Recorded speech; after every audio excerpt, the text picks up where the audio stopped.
film to me is Moretti. It's like this flamboyant, like bright, boisterous thing that inside is nothing. Yeah. It's just a guy. He is literally just a guy. Hit him with your car.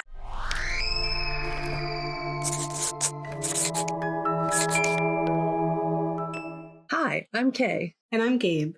And we're the Ghouls next door. Talking about spooky stuff. Yeah. And like, the world continues to be that. Yeah, our cup runneth over. Yeah.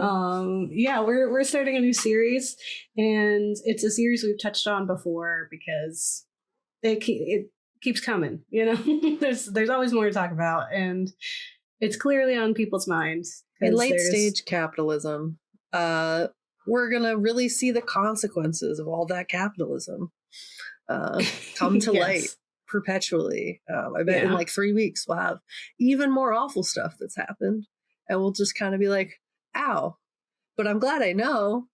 And that's the thesis of rich people are bad. So we're talking about Eat the Rich, which, you know, we've done. We've covered, you know, horrors of society, which always ends up being like, you know, the rich hoard all the wealth and then it's miserable. But there's actually, in this series, we're going to be talking about 2 films that came out this year that are about Eat the Rich. And then we're also talking about some that came out recently. And it's just very clear that there's been a desire to critique or comment on some of these in like situations, but sometimes it's like, what are you saying? Yeah. What are you really saying and why? What have I learned? Yeah, it's like when the critique is necessary, but sometimes it'll fall flat in implementation. It's like you have something to say, but you don't really say it in a way that impacts. You're pulling your punches. Yes, exactly. So it's like kind of like Severance being on Apple TV kind of vibe, right? Where you're like, you can only say so much. And I guess in this case, he's like an insider to the music writing world, so he only said so much, I guess, to kind of cover his own. Right, and he could have said so much more. He's got the knowledge.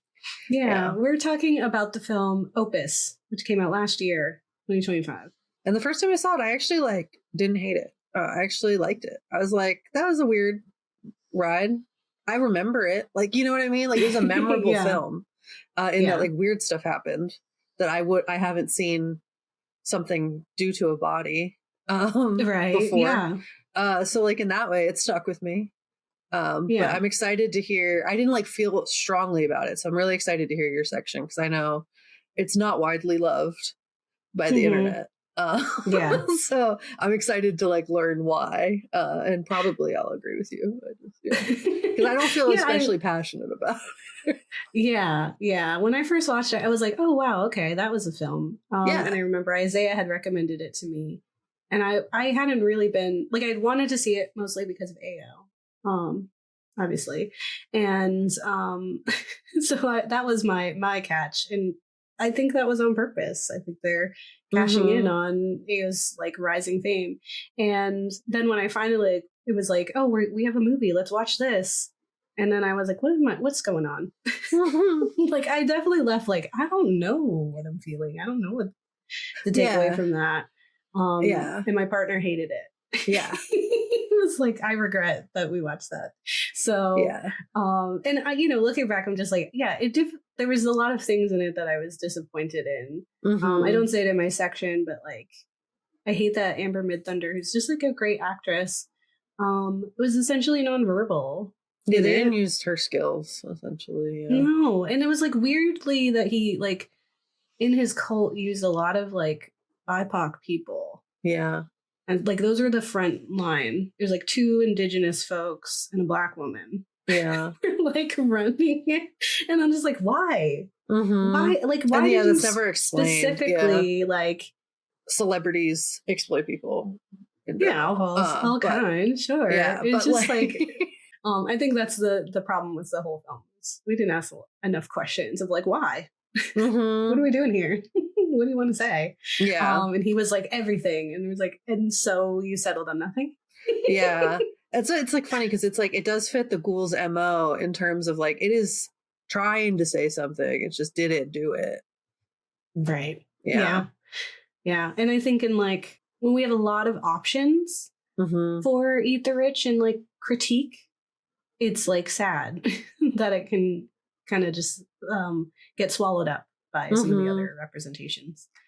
Yeah. So I guess it's like it's if he leaned in further into like one subset of the topic, because there are so many films that already say a lot of the stuff that he was trying to say. If he focused in on his niche, he maybe would have done better. Yeah. Or, you know, used some of his insider knowledge a little bit more. Yeah. And, you know, part of it is definitely taken from reality. And I think if he just took a little bit more from reality and he like owned who he was replicating, like I think he was playing it safe a lot of the time. And that's the issue that I think has impacted compared to something like Swarm, which was trying to say like largely the same thing. You're talking about the Beehive, you know? Yeah, but like he actually was saying something with what he was doing because he revealed things more than what we saw. Yeah, so that's a good contrast example. Yeah. I would say for folks, because we have covered Swarm in the past, and if you wanted and you're looking for a film that's critiquing like fan culture, fanaticism, and like the cult of celebrity, then Swarm does that brilliantly. It's really like upsetting and stressful, and you also feel for it, and it also has in a way, a black final girl. Yeah. Also a black villain, which is also like exciting too. Like, doesn't shy away, and it's purposeful. But yeah, we can hop in and we'll talk about Opus and why it doesn't stand up to Swarm, unfortunately. But I'm sure maybe someone out there really did like it. Most did not. That's what I'm finding on the internet. Most people are like, please put Ayo Edebiri into something else. Yeah. I'm like, yeah, I agree. Awesome. So let's hop in. So Opus is from 2025, like I said, and it's about a writer travels to the compound of a pop icon who disappeared years ago. Surrounded by his cult of sycophants, as well as a group of fellow journalists, she soon discovers his twisted plans for the gathering, and is directed by Mark Anthony Green. My disappointment of being like, Mark Anthony Green. No. But I'll tell you more in depth what happens. You know, spoilers abound. We will I won't like flat out say what happens, so you can still enjoy it if you choose to watch it. I don't know if you will. It's not like the worst film I've ever seen. No. No, I'm not mad. Yeah.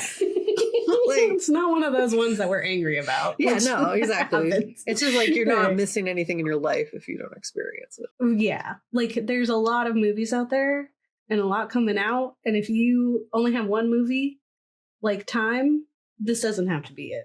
Yeah. That's all. That's all we're trying to get at. Like it wasn't. Yeah. Yeah. Like, you know, but if you got ample time, you just you run it over, like I said, then partake. Yeah, it's fun enough. This one. Yeah. But let me tell you what happens. Mild spoilers ahead.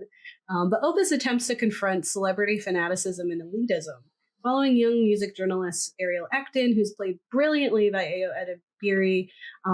She, again, is the star and one of the only reasons to watch it, who is unexpectedly invited to an exclusive listening party. A renowned musician of old, Alfred Moretti, if you think Prince, David Bowie, or Madonna, is back after a 3 decades hiatus with new music, and he's giving a select few premier access to the record. Ariel, along with her arrogant and exploitative boss, Stan Sullivan, which while I was writing this, I was like, wait a second, his name is Stan. A celebrity Stan. I don't know if that's purposeful. Who knows? He could just be named Stan. I don't know. So Stan, her boss. The others who make the exclusive cut are talk show host Clara Armstrong, which is played by Juliette Lewis. Another reason why I tuned in. Yeah. Social media influencer Emily Katz, paparazzo Bianca Tyson, and longtime journalist Bill Lotto, the latter of which is well known for having a feud with a pop star after writing some questionable things about his dog. So they're like, why is he here? The group is to experience this phenomenal new musical moment at Moretti's commune cult ranch thing. And at first, Ariel is eager to capture the more interesting aspects of the trip, which surprisingly isn't Moretti's new album, but rather his literal cult following. His commune is full of blue-clad, well-behaved believers of not solely Moretti specifically, but a larger-than-him philosophy around beauty and art, and they're known as the Levelists. Like we hear about a music teacher getting a call to join this cult and just dropping his whole life to be here. Yeah. And it's just full of people who have similar stories to that of like being called forth because of a love and an appreciation for art. And Moretti is an artist in a way. Is it good art? It's subjective. It's certainly Beauty something. They made the songs. They made the songs. Right. They made the songs for this film, and they're not all bad. They're just like weird. That part was fun. Like I was just like, what a wacky time. Yeah, the music which part I think was fun, purposeful. I agree. I think it was on purpose for it to be a little weird. Ariel is looking to make a name for herself and fighting for stories and to escape her middle of the road life and outlook. So this cult becomes a juicy morsel of potential fate. She wants to write a book. Yeah. She wants to be something. Though that's pretty ambiguous what it is that she wants to be. She's essentially been told, like, you're not going to be anything because you haven't been anything. Like, you don't have hardship. You don't have struggle. And it was like, you're telling this to a Black woman. Yeah. Like, who's working in, like, the music journalism industry. Yeah, like under a white man. Like, what are you talking about? Like, yeah. Okay, sure. She's done nothing. What are you saying? Anyway, yeah, no, it's very ridiculous. So she's a middle of the road, middling person, and so this is her opportunity. So she like grabs onto this cult. She's like, forget about the songs. Like, he's a weirdo. I don't really care, but I want to know what's going on here. And the boss is like, just write my journal list. Just write my edit and we'll be good. Yeah. Only something far more interesting and sinister starts to unravel as Ariel realizes her fellow witnesses begin to disappear one by one. Ariel begins to question why Moretti invited these people specifically and why no one else is as alarmed as her about their disappearances. And spoiler alert, it's because she's a Black woman. Yeah. So just asking questions. The film unravels in a Midsommar-esque dissolution of glamour and obsession, with Ariel as our final girl against some peculiar evils. I did tell Kay it was like Midsommar off of Wish. Like specifically, there's like a scene where she's hiding in like a shed. Yeah, and they like paint, like the camera pans to a body that's in there with her. And it felt like similar scenes where we find bodies in Midsommar, but without that like punch, because it's like because you kind of like knew it was happening, like they hinted. Yeah, it wasn't a surprise. Yeah, exactly. And then she didn't see the body either. So like it was like, what are we doing? It's fine. So the bulk of my section I am calling a lackluster warning. Don't drink the Kool-Aid of cult celebrity. And yes, to all the the cult of true crime, I know that it was not Kool-Aid, it was Flavor Aid. But that's the turn of phrase, okay? Yeah. Give me a break. Yeah. It's the Kool-Aid of cult celebrity. So Opus, the debut film of director and former music journalist Mark Anthony Green, intends to critique cultural criticism, celebrity obsession, and the hierarchy of fame. There's a level of anticipation with Green at the helm, an expectation of truths revealed, insider knowledge shared, and no holds barred, right? However, while the film is pretty to look at and has some of the most insane moments of body gore I've seen in some time, which is one of my favorite things, Kay alluded to, a thing that happens to your human body. And I was like, what? Yeah, I didn't know that was possible. I was living. I was remember that forever. So cool. I was like, forget the rest of the movie. I'm sad. It does, unfortunately, even with that, leave a lot to be desired. And perhaps, again, maybe too much credit, that could be the intention. Like Moretti, the film relies on an overindulgence of performance to convey meaning without offering much past the flashy exterior. While each of the characters are flat archetypes of professionals in the media world, they're not entirely far off in their representation. They're simply not given enough space to thrive and commit to the bit. Like, each one of those actors was trying. Yeah. Like, full credit to every single actor that was in there. The sliver of direction that they were given in lines, they tried to do. Yeah. Like I would say like the acting was good. It's just what they were given wasn't, as you said, enough to. It was like rushed. Like we didn't spend time with them. Yeah. To like feel that reveal later.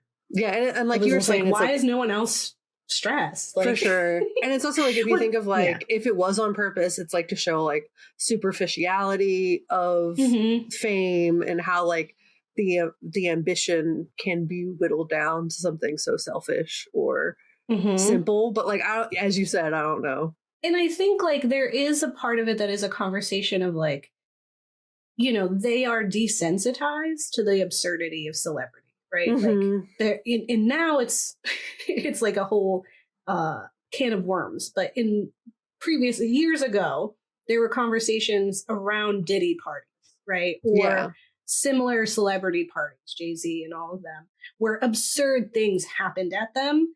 And if you were in the know, it was just like, that's what happens at a Diddy party, right? Yeah. And now it's on trial, right? Yeah. But it's like, these are people who were in the midst of those kinds of parties. And it's like, you're here, you're now like, what's the word? An accessory to whatever crimes are taking place. And so that's why it brushes off them so quickly, and they're not. Like, it is intentional that they're not suspicious. And they also believe themselves like exempt from accountability. Yeah. You know, like, oh, of course nothing will touch me. Yeah. I'm important. No, literally. And that's why like Ariel, who's not like, she's new here, is like, yo, this is all really sus. And they're like, oh, calm down. It's just a celebrity party. Yeah. You know? Yeah. So I think that part is definitely on purpose. And I just wish we got more of those characters with those moments. Yeah. And that's where I think like we kind of slipped up a bit. But the film, even in its absurdity, pulls from front page reality. Because Kanye West actually held a similar exclusive event in 2018 for his album Ye. And Kanye, a musician who has made headlines in the past few decades, not for his music, but for the instability of his personal life and mental health, has formed a belief in himself as something akin to God. He went from Jesus walk with me to I am God, I am the God of me, leaving many of us missing old Kanye.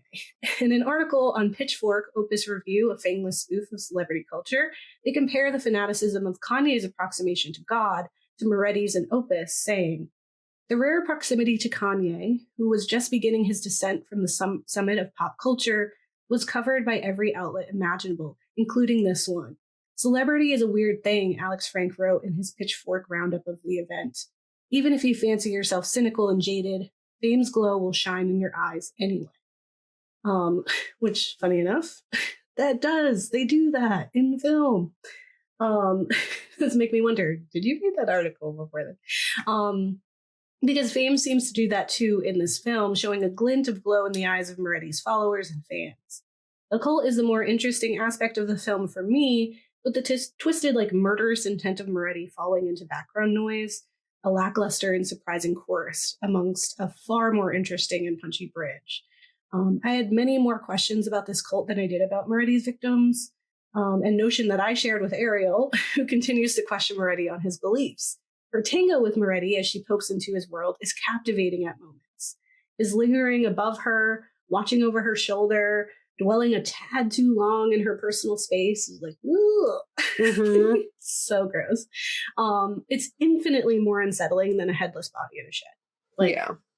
I was like, those parts made me uncomfortable. And again, some of the twisted body horror the later half were like the two things that stuck with me. Yeah. Ayo Edebiri is honestly the best part of the film, and she deserves all the credit for bringing to life a lackluster script. The cast is star-studded, like I said, and I even had high hopes for the talented Juliette Lewis, who couldn't transform Clara into anything more than a weird punchline. She was just there. And I was like, give her space to do something. Like, yeah, she's so, I love Juliette Lewis so much. And I was just like waiting for her to be something. And she was just there as an accessory. And I get like she was, but like, give her room to play.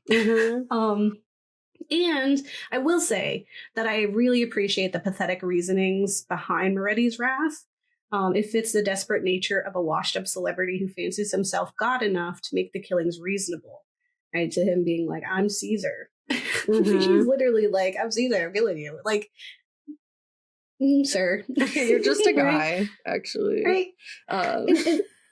However, he's not the star of this film. The Levelists are. And I wonder about their motivation specifically. Like, yeah, I get they like kind of worship him, but they don't as well. Because they'd be doing something else. They have a higher calling, and I want to know what it is. Yeah. Like, I think I'd call myself God, too, if I could convince everyone to wear my favorite color and help me kill all my worst enemies, purely of my own making. Anytime they're on screen doing seemingly innocuous but subtly sinister tasks like archery or taking measurements of the guests' bodies, they steal the show. Like, I was like, what are we doing over here? Stop singing at me. I want to know what they're doing out there. Yeah. Ultimately, I'm left with far more questions than answers. And one of the most prominent of those is simply, why did you give me this? Like, why did you give me any of the stuff that's happening? Because Green's film overflows with forgotten plot points, half-formed motifs, and a desperate attempt at meaning. And I was just like, okay, like, sure. Yeah. The second half of my section is the importance of the Black final girl. Because I cannot write a review of a horror film with a Black final girl without saying something about that. Because it's simple. We don't have a lot of them. And so you got to be nice. You got to figure out what you're doing with them. And so while I believe Ayo was selected as her heroine because of her acting prowess and to cash in on her rising fame, right? Taking advantage of her growing cult following. That's what we're doing here. We can't ignore the impact of having a Black final girl. And Ariel being a young Black woman in a predominantly white male industry, working under a less talented white man, and covering a washed-up white man performer matters. All those layers, and she's bringing that in. Green makes this film far more interesting with Ayo at the helm. I think it would be a different story with someone else there. Absolutely. Like, this made it matter. Yeah. In a way. Substack writer Caro, in their review of the film, Gut Reactions, as a young Black journalist, Opus hits too close to home, explores how the film affected them specifically as a journalist of color who is also read as a Black woman, though they're non-binary. They say, if you're a journalist of color, you have seen and experienced some absolute, utter racist bullshit at the hands of your fellow white reporters, never mind the racially motivated hate crimes you cover or the systemic oppression you spend hours of your life studying. And for journalists who, like Ariel, are constantly working harder for the opportunity to grasp at recognition, the film reeks of reality. It's a big deal that Ariel's boss, Stan, wants to profit off of her hard work. Right? Sure, the core message is like higher-ups coasting on the works of their underlings, but he cast Ayo Edebiri. Yeah. So now we have a bigger story that changes the little injustices into something larger and more structural. Yeah. Right? It becomes a cultural issue, not just like a capitalistic one. It brings to question why it's a Black woman cultist that saves Ariel in the end. Like, why her? And if her escape is the plan all along, why have that woman be the one to do it? Yeah, like, was it like a get out moment or no? But it wasn't, though, because they wanted her to get out to do the book, right? Like, if they have all that power and their intention was this ending, like he wants Ariel to believe that it was all going according to plan. And they pick that woman to let her go on purpose. And it could be because Ariel would believe a Black woman over any of the other cultists. Yeah. That's possible. And so they were using her. But it's just like, then why is that Black woman doing that? Like, why'd you do that to her?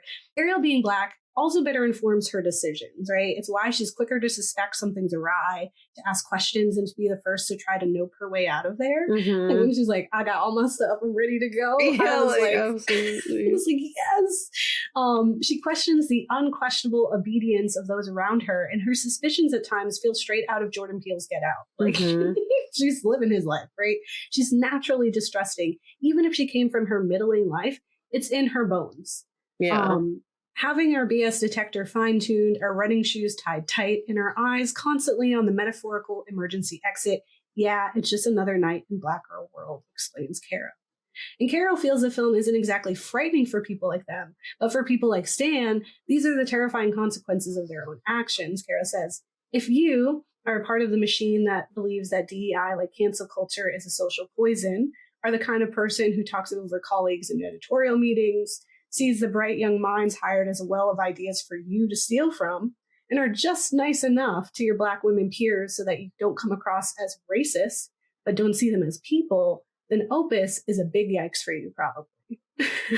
So it did have me pause, like, oh, maybe I don't really appreciate this film because it wasn't for me. Like, I'm not the audience, you know? Yeah.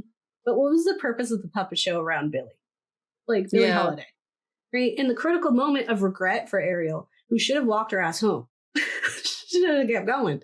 She finds herself watching the puppet show The Tragedy of Billy at the behest of the weirdo cult child. Like, you were so close, baby girl. It's a bizarre performance confronting the tragic life of Billie Holiday. And it could be assumed that Moretti, and by extension Green, are attempting to connect Ariel to this tragic figure and to have Moretti lump the disrespect he's encountered into the same category as tragedies that Billy faced, which is like very him. Like the fact that he sees Ariel almost as like a pupil, like this future, like he's trying to instill a future into her. And if he's feeling like this weird connection to the, like, I've lived the same tragedies as Billie fucking Holiday, like I can see that crazy white man thinking that. It would be saying something. However, Moretti's goal here is more about his righteousness for murder. It's like the qualifications for murder, right? It's an excuse why he needs to murder the pirates like Caesar did.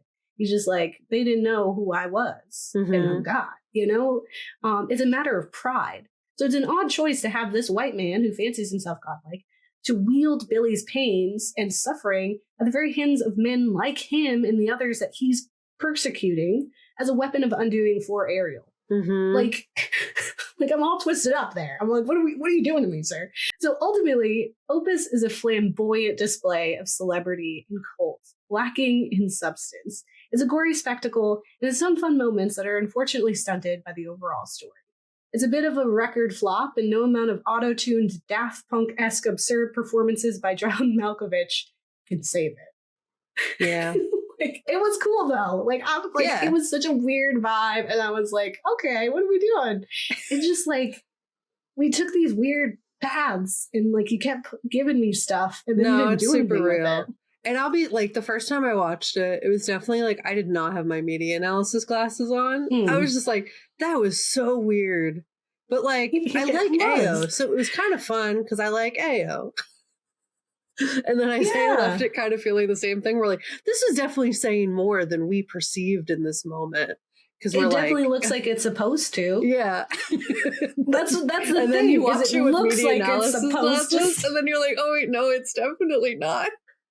Right, but which is like, it could be on purpose, right? Like it could be like, the film to me is Moretti. Like, it's like this flamboyant, like bright, boisterous thing that inside is nothing. Yeah. It's just a guy. He is literally just a guy. Hit him with your car. I think he's trying his best. I will say that's like kind of the vibe of my first section, which is that we're all kind of just people. Celebrities don't freaking matter. It's just a guy. It's just a guy. We all are just a little guy. Just a guy. Not to only use like masculine language. Yeah, the non-binary guy. Yeah, we're just like a little friend, you know? We're just a little person. Yeah, we're just a person. Yeah. And we could all be anything if we destroy capitalism. So that's the vibe of the first half of mine. It's the value of a human life, celebrity, and wealth under capitalism. So, as Gabe said, while the film lacked substance, I'll try to talk about some of the things it failed to deliver upon at face value. The reason we included Opus in our Eat the Rich series is it calls out the way humans deify celebrities and also like the power and influence that corrupts like rich, famous people. Celebrity and the influence associated often goes hand in hand with wealth. Celebrities are like set a level above the average wealthy person in that the idea is that to their followers, fans, and other people who look at them, it's not just their wealth. It's arguably that they have talent. They have things they create.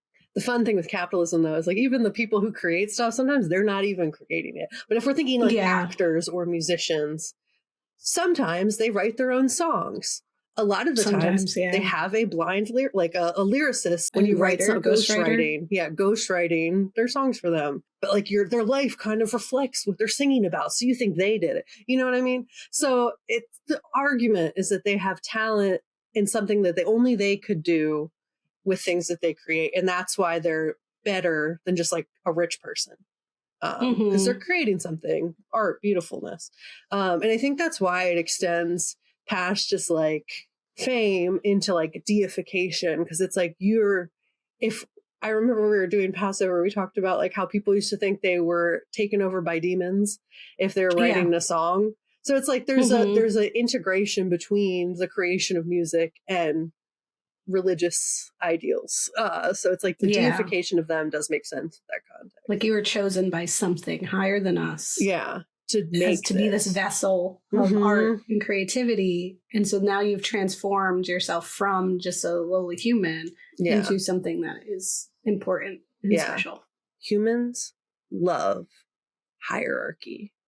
And that's why. It's our problem. But it's often forgotten in the many instances that celebrity comes from a form of nepotism, privilege, familial wealth, with exceptions, of course. But it's fairly common to learn about a new up-and-coming face in Hollywood and find out they had a famous cousin, grandma, uncle, mother, etc. And you're like, oh, I didn't know that their parents were making films back in the day that were really popular, because we don't watch those films that much.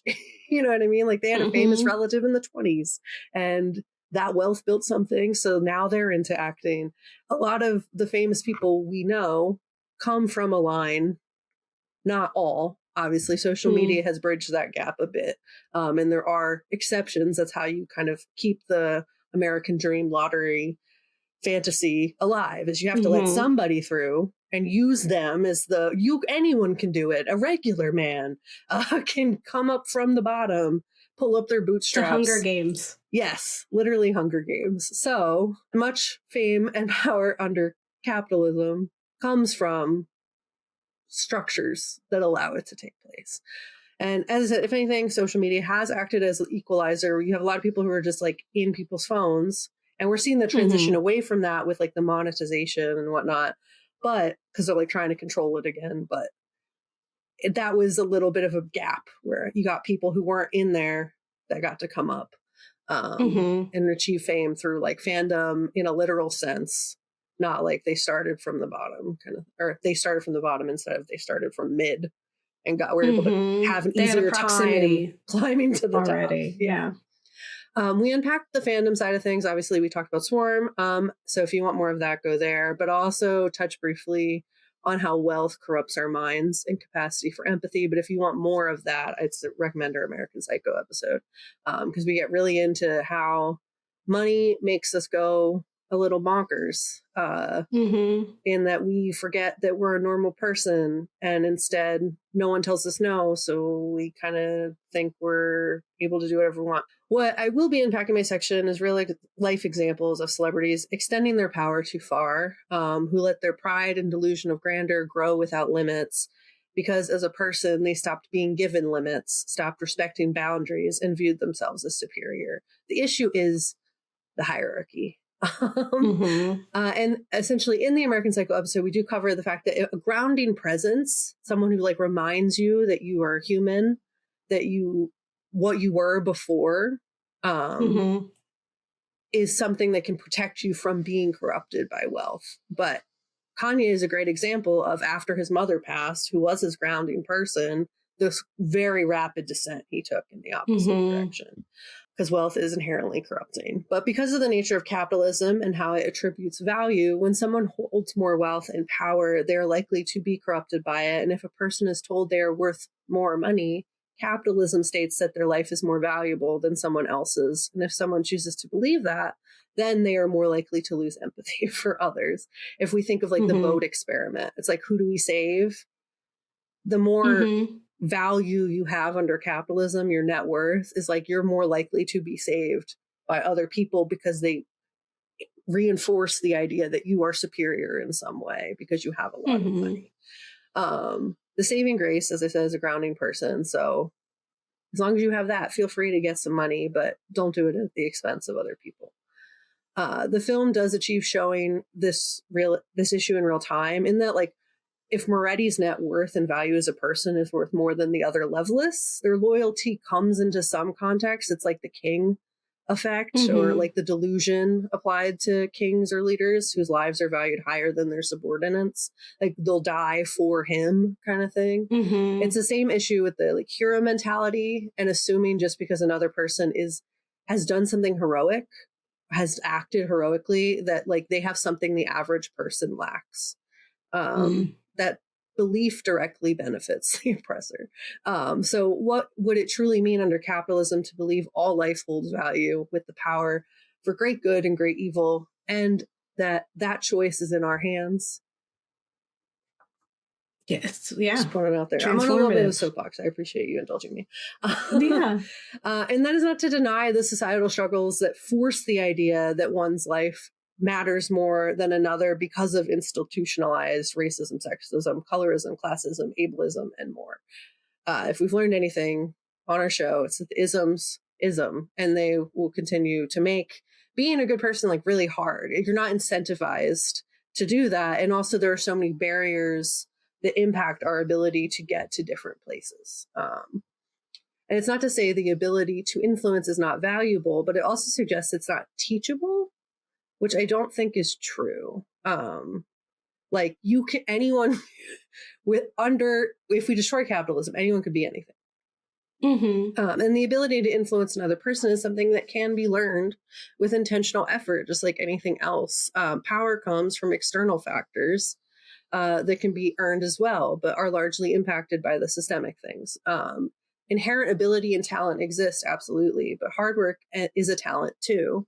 And in fact, I've met more than one genius at something that chose the harder path for something they found joy in. Like a friend in high school who was like really good at math, and everyone was like, go do that. And he wanted to do theater, even though he wasn't as good at theater, but that like he went down that path and was infinitely happier for doing that than just doing the thing everyone was like, you're good at this, make a bunch of money, go do that, you know? Yeah. Everything is a muscle that we have to work out and practice at. Beauty, like genius, is also a matter of perspective and surroundings. A recent example of this, I was watching St. Denis Medical, and there's this one surgeon who's like the best surgeon at St. Denis. And it makes him like, has a big head. He's like, I'm a big fish. I'm a great guy. And he's a big deal. But then it's not to say his performance isn't impressive and that he's not doing things that are skilled. But when he goes to a larger hospital for an interview, he quickly realizes like he'd be a normal surgeon there. Yeah, he'd just be a part of the other. Yeah, because there's a bunch of highly skilled surgeons at that hospital. So like he decides to stay at the hospital where he has more influence and still gets the accolades, because then he still gets to view himself as something bigger. So it's just like, it's also like what fishbowl you land in defines like what talent you are viewed as having.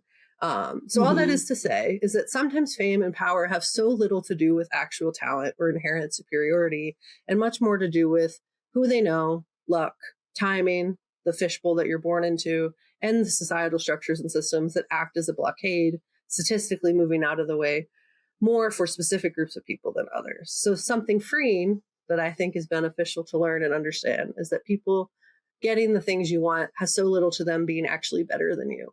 Our structures are built unfairly, so the people who get rewarded don't always like, there's no deserving in capitalism. It's flawed. It's not a reflection of talent, ability, or value. So it's like the cult of celebrity is there's nothing real in it.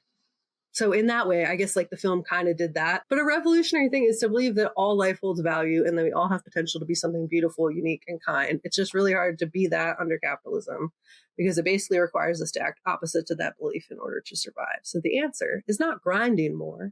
It's dismantling the system, embracing the inevitable fall of late stage capitalism, and taking care of one another so that our inner lights can continue to keep shining. But that's my philosophical soapbox. That's our hope. Yeah. Our dream. I was just like, that's what I took away from the film. Is I was just like, you know, none of those people were doing anything that great. You know, No, they wrote not some a single article, one. and like the whole reason he chose her is that like she was like nothing, quote unquote, so that she was like a blank canvas to like send off. She's there. She's a Bella Swan. Yeah, she's there. What's the word? American Dream story, The Hunger Games. She got Hunger Games into fame, and now it's like, whoa, ew, you did this to me. Like this wasn't a choice, and that's like hella gross. But like, yeah, and it's like, what is she supposed to like influence other people, or she's like sharing the story, but like, I don't like it. I don't like it either. It's not good. It's not. But I'll talk about some real celebrities that are doing some weird things.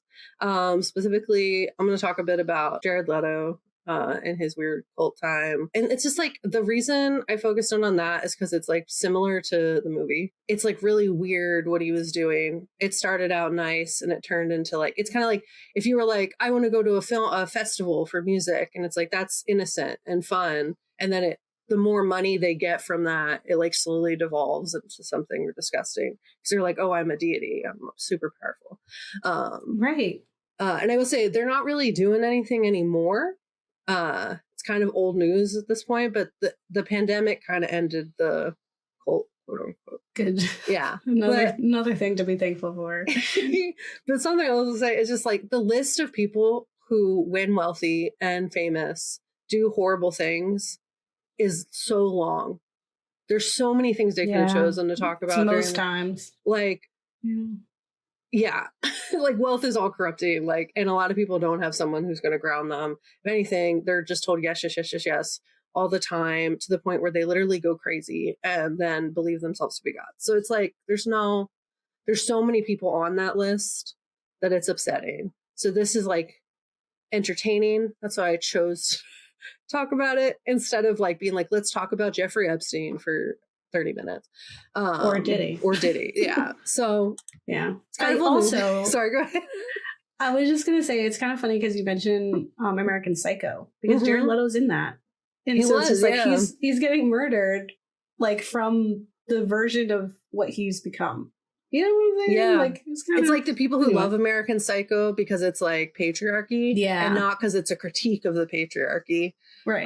Like he didn't read the script the way that Patrick did. Yes. You know? Or not Patrick, that Christian Bale did. Yeah, exactly. It's like he was on the opposite side of the joke. He was the one being joked about. But if you want to know about Jared Leto's cult, quote unquote, that's what he wants it to be. It's called the Echelon. Yeah, he's literally called it that. Yeah. Which is what the 30 Seconds to Mars fans call themselves, and has been described by Jared Leto himself as a cult. And while they haven't had a Camp Mars or Mars Island post-COVID, the Echelon operated more like a megachurch than like let's go have a fun time at like Coachella experience. They essentially worshipped the lead singer of 30 Seconds to Mars, Jared Leto, and it acted like a vanity project for the lead singer and the band, essentially pushing for his fans to spend a lot of money for very little reward, which felt very like Moretti, in that like, give up your life and come worship me, essentially, like, and we're just going to make music and hang out. And apparently it started very similar to what I imagine the Loveless camp is. Like the activities that they do are very similar to what is seen in the film. It started more as like a camp for adults, like a summer camp. So in an article titled Escaping the Cult, quote unquote, of Mars by Jenica Enoch, they outlined their experience at Camp Mars. They regrettably went to this for many years. And they say, in its early years, Camp Mars started as an adults only summer camp weekend in Malibu, California, back in 2015. It was a weekend dedicated to unplugging, getting in touch with the outdoors, meeting other people with common interests, aka the band, and doing events with the band members, not to mention each night wrapped with a concert on the campground. And Camp Mars evolved over the next 3 years from being held in Malibu each year and like being somewhat affordable to getting even more expensive, more crowded, and less in touch with the band itself. So they continue to say that in 2019 was the real turning point.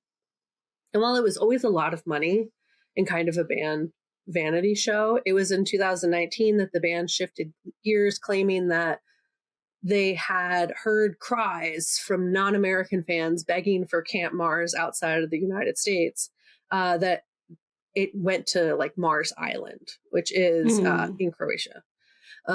So the public caught wind of this during that time, because this is where it really got cult-like. And where he was quoted like being like, I'm in a cult, it's great, I love having everyone worship me. And that's where the photos of him walking on the rocks with the flock of people in white clothes following him came from. That is where the images of him sitting looking like Jesus in white linen clothing came from. And that is where people spent double to triple the amount of money to fly to Croatia and stay at a beach resort. And no, this isn't their private cult island, as a lot of articles have said. So where the Camp Mars, this is a quote from the person who went, I experienced was walking around a campground, seeing the band in trucker hats playing archery and cruising around on golf courts saying hello to people. Mars Island came across as a weird, overplanned cult gathering. So like it started like, we're going to all hang out and listen to music and bond with the band. And I mean, this person is clearly like a little biased towards it, like in that like they recognize where they're it went defending wrong. themselves. Yeah, but they're like, I went to this and I so take. And there was also like similar to Moretti, like with him also shucking the oysters for the pearls, like him being like, oh, I'm just one of you. I didn't found the levelist. I'm not at the head of the levelist. But then at the same time, it's like they're all doing your bidding though. You think they want to kill these people? They don't belong to them. And it's like, they say it like started as like, let's all hang out. Meeting people as an adult is hard. We're all going to go camp in the woods and unplug from our phones. And then quickly devolved into everyone get tattoos for Jared Leto on your body forever. Like NXIVM. Yeah. Yeah. Like NXIVM or like Jim Jones. He started being a, like, you know, civil rights like person and preacher, and then he was like, oh, I've done a lot of cocaine, so now you have to die, you know, like they all generally, it's not funny, I'm sorry, it was like the way you transition the sentence. I also, you know, but I mean, like, what I mean to say is like, and I think this is something that like people don't always understand with cults specifically, and what like why I'm always so like it's one of my like passions, to say the least, like one of my interests, right? And it's because like the cults don't ever start at the 10, like they don't start as the news that we hear about, like they couldn't do that, like there's no one comes in on it and it's already like chaos. Like you start with like really normal, great intentions, reasonable things. You start with wanting community, you start with wanting like a sanctuary from things in the real world that are overwhelming and hurtful. And so like for the people, like I would love an adult summer camp to go and learn archery and have fun. Like that sounds like a brilliant thing. Like I hear about book retreats all the time where people just go and they read, and I'm like, I would love to do that, you know, like that's totally valid. Like NXIVM too, it's like people wanting to like better themselves, like there's like that's so reasonable. And it's just like then you get in too deep and you have to like really admit to yourself that you let it get this far. And that's a really hard thing to do. So I think like this person being like, I saw where it started, and making that not an excuse, but an explanation is super valid. And like, I don't think anyone should fault them for having wanted to play with a band. Like, I would have done it. I love Jared Leto, like in the back time. No, for sure. And it's also like thinking in the film, like how quickly they were to justify things that were clearly signs, like like things that were like, no one should be doing this. And like in the choice of video, as you said, like she's noticing it because like you always have your head on a swivel, but like the other white people are like, what do you mean? Everything's fine. This is just, they're weird. They just do this. It's just a fun time. And it's like, it is like a kind of a commentary on the fact that like we will excuse a lot of behaviors that are problematic once they start to make that shift after we're introduced in a positive way. It's like you're in too deep. Yeah, you're in too deep. So it's like you will rationalize to like save yourself mentally that like everything's okay. It becomes a reflection of yourself. Yeah. At that point, like you are an accessory to whatever's happening here. Mm-hmm. And there's like also like an argument, I guess, in like there's sometimes where radical acceptance is like necessary for survival, but also times where if it's taken too far, it like keeps you in harm. It's like the frog in the water kind of thing. You're going to excuse away the issues until you're boiling, you know? It's the same way of how fascism rises. But I'll continue. They go on to say that it wasn't a cult in the traditional sense, or at least not a cult to them, because they were able to leave. Like they just stopped buying the ticket. But the motivation to participate and pay a lot of money played upon similar reasons that people fall vulnerable to cults, as Gabe was saying. Like they wanted to feel connected to other people, to something. They wanted to feel important. They wanted this outlet to like meet other people.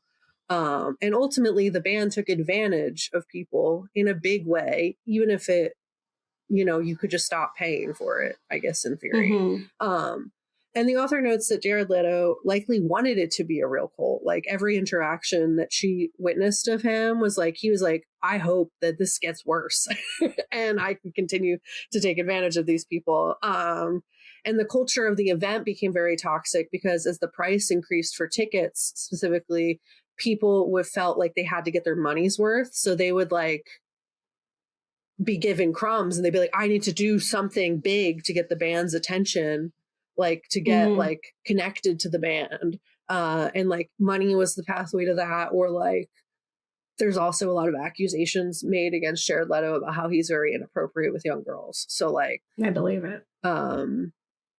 He's an issue ultimately. And if the pandemic didn't happen, likely would have continued to escalate. Yeah. And it turns out he is like probably a monster. Even just past the like financially exploiting people. But in another article, I mean, he's been a celebrity forever, like almost his whole life. So. Yeah. No, literally. So in another article, they go through the pricing of the experiences. So just to give some like context to how much these people were paying, it's 30 Seconds to Mars. Jared Leto started a cult because of course he did, by Ray Alexandra. They essentially outline that the mindset of the echelon and like how the band extorted them was that it was a very us versus them ideal, similarly to like Scientology. The band was known essentially to extort their fans for exorbitant amounts of money, charging, I believe it was for guests for Camp Mars, it was $999 for 2 nights, where you would bring your own tent to sit in the woods. Just to be there. Yeah. Like Malibu. So like, but you get what I'm saying. Like you brought your own tent, you paid $999 to stay there. Right. And the activities, as like the other author said, like was camping, rock climbing, archery, which I thought was funny. Because that was the thing in the movie. And then the concerts that they had at the end of the night were called Church of Mars, where the band would perform pretending they were Jesus. And there was a level up from that where guests would pay up to $6,499 for the VIP experience, which meant they just didn't have to sleep around other people. It was like Fire Island, where I kind of don't feel bad. Yeah. Like I do, but I don't. Yeah. And you know, it's like it's coming from people like who don't feel like they have stuff that, like they want to have the connections, you know, they want to be with the people that they care about, and unfortunately they are charging so much money for them to have access to that, and that's unfortunately a lot of the times the case with these kinds of things. At least you get like stuff, like you get experiences, because people pay like close to that much for like a Taylor Swift concert. You know, like that's disgusting. Like people are taking out loans to see Beyonce, and like that's a problem. And that's just absolutely. One night of being a little kind of close to them and listening to the same songs, you know, versus at least you get to, you know, learn archery and make a friend. Like, super fair. Like, absolutely. Just, you know, I'm just absolutely. Saying. There was day passes that were $349, which is like, I get that's like a Coachella. You just go to a concert. Yeah. Other than that, the fan experiences, like if you were going to like a meet and greet, it was like $900. Like they were one of the higher priced meet and greet people, like before even this happened. Leto has also been, as I said before, accused of behaving inappropriately with young girls in his orbit as well. So like, I think he's a monster. Should not be getting any more screen time. Like he should be done. They keep putting him in movies and they flop. And I'm like, when are you going to learn your goddamn lesson? Yeah. It's like, stop. We don't want to see him. Platforming. Stop giving the platform to people who are terrible. And then the issue is that they have been doing that for years and it had been fine because no one knew, I guess. And like, it was working. Like, that's how people stay in power until they get caught. And then all the consequences happens. It's just like, right. Yeah. But the outline of these accusations is an article titled The Cult of Leto. He has acted in everything from American Psycho to House of Gucci. Now Jared Leto stands accused of impropriety by 9 women by Elena Clavarino. So if you would like to know about that, the link will be in our bio. Ultimately, he seems like a really gross person, and hopefully Camp Bars never comes back. It just makes me mad because I really did like 30 Seconds to Mars growing up. Yeah, and I also did like Jared Leto too. Like I had a crush on him since he was in like Clarissa Explained It All or whatever. Yeah. You know, like I grew up thinking he was a cutie. I watched all of his stuff and I listened to all that music. And then like when the cult came around and started doing stupid movies, I was just like, this is icky now. Yeah. How dare you? How dare you ruin my music? Same thing. Why do you have to ruin yourself? Some of the like R. Kelly, you ruined my songs. Yeah. Chris Brown, that was my childhood, and I can never listen to Chris Brown again. It makes me so sad. Yeah. You know, I can't watch a Louis C.K. stand up. Like you ruined everything. No, and it's so real. And it's like, it's kind of like once you hit a certain threshold of fame, like the cost is your soul. Right. And I guess that's what, in a way, the film kind of says that too, because like she's finally getting what she wanted, and then it's at what cost? Because now she knows that she's spreading the word. Yeah. She's contributing to the problem. Yeah. So I'm not going to list all the other examples. Like we spoke about them already. We have Diddy, we have R. Kelly, Jeffrey Epstein, like every famous person in the spotlight during the 90s and around like our childhood. Probably for the most part are not okay and should not have had the platform that they had, and have been a problem. And thanks to the internet and people speaking up, like now that information is getting more widespread, but it's like also, but still, like Diddy's trial was nothing. Johnny Depp is still out there doing his thing and people still love him. Like people still be doing it. Louis C.K. is getting like a whole redemption tour and he's disgusting. Like it sucks. The consequences are short. Yeah.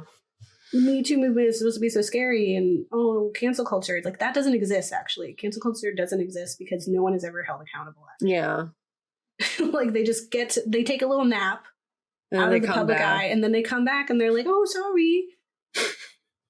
Like, yeah, it's stupid. No, it absolutely is. And it's like, it's like, I get people act, it's, I guess it's like the fear of your own accountability, but people act like getting canceled is something that will actually ruin your life. But if you have enough wealth and power already, it won't. If you're like a regular person, sure. But if you're like, if you already have access to the wealth and connections that celebrity and all this stuff already has, like you're going to go take, as you said, like a little nap or just be in the behind the scenes. Like you won't be gone. You'll just be a writer instead. Like, you know, or you just play like a really sad movie and now everyone's like, oh, look at them act. Yeah.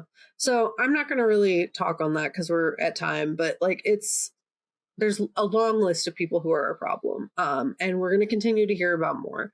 And unfortunately, they are not being held accountable for long term, as Gabe said. So, I mean, we're at least seeing abroad consequences come for folks who are associated with Epstein. So that's positive. But America is American. And so. Yeah, it's gross. Yeah, we stay American. But not to like exempt other places from doing the same stuff. Like England got a a whole documentary about their nonsense. Absolutely, and I'm still pissed about it. I'm so very. But it's like, I think like I think there's so many real world examples of like making, like if they leaned into some more of the horrors and it wasn't this like kind of pathetic, like he was you know, he's just an angry king who had someone, you know, trip in his presence and he was insulted by it. You know, like it's the jester didn't perform properly. Yeah. You know, or didn't let him win the game. Like it's that kind of like pathetic approach to celebrity of like, look at them. They have so much power and they're going to kill you for stupid reasons when it could have been like real things. Like, and it's not to say that like that pettiness isn't real. It is. It just like happens differently. And like, I think in those moments of him being a little bit too uncomfortable around Ariel, like that, those are the moments where I was like, oh, we could lean into this to him as this creep. Because also it's a cult. Like you can't have a cult without like this man being like, who's he sleeping with? Like, you know, they have to be sleeping with him. That's how that works. It's disgusting. Yeah. Like you could do that. And like, we kind of like jumped over some of the real world things he could have been pulling from and that he probably knows more than us. Yeah. And so it's like, who's he protecting? Well, because sometimes it feels to me like, you know, it's like there's a bigger secret that you're holding. So you tell just enough for it to feel like you've revealed something. So then people think like, oh, okay, they're being truthful. They've told us a little bit. That has to be like the worst of it. And then there's really something terrible over here. It's like a magic trick of like, you know, give them a little bit so that they stop looking. Yeah. Yeah. So I'm like, what do you actually have in there that you're not telling us? And because you can't, because you might be in danger if you tell us. Like, honestly, like, he's still probably in danger. Or like your NDA is still in effect. Yeah. Right. Like, and who's going to interview with him if you made a film that was actually saying something, you know? Like, and it's, again, it's the proximity to it, which is why, like, Severance on Apple TV can't quite get there. Though it gets pretty far. I think, no, you know, I want to give it credit. It does a great show in terms of critique. It just like kind of sucks. Yeah, it like leaves a bad aftertaste because you're like, but it's on. Like, what are they telling us? They put the CEO in their commercial. The commercial, like you're the joke. He is the joke. So don't laugh. You can't let him be the joke. Yeah, don't laugh with him. We're laughing at him. We're laughing all of them. Anyway, so that's going to be the theme of this series where we're talking about Eat the Rich. And so let us know what you think about Opus. Are you one of the few people out there who really liked it? Let us know why. Answer some of my questions. Or you like, it was all right. Or it was bad. Let us know all of the reviews. You're welcome to argue with us in the comments, people. Do not shy away from People that. Usually don't shy away. We're just regular people, too. We do not have celebrity of any sort. We have 9 to 5. So we're happy to chat with you. We don't get paid to talk. We don't have exclusive events. I don't know anyone who's famous. I feel bad asking people to donate $10 sometimes. Yeah. That being said, remember to like and subscribe and support us if you can, so we can do something. That'd be cool. But thank you so much for listening. Corrupt. Right? Yeah, help us be our I just need enough to live. I don't need more than that. And I feel that's what I'm saying. It just sucks because that bar keeps moving. The enough to live. Literally. Anyway, thank you so much for listening. We'll see you next time. Bye.